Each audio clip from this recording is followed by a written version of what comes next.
Abai zinan anak kau pai 3 bulan balik berkemah tu nyumutah.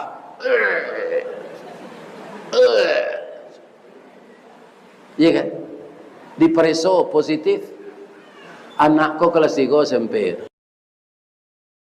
Kelas 1 SMA. Pitih dari amak jo ayah baru mencari yang lun pandai. Tapaso di nikahan. Iya kan? 3 bulan sudah nikah lalai anak.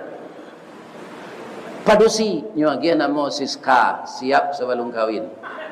Nah ini bapak-bapak ibu-ibu yang itu nan kata jadi kalau suami istri ndak sairiang saja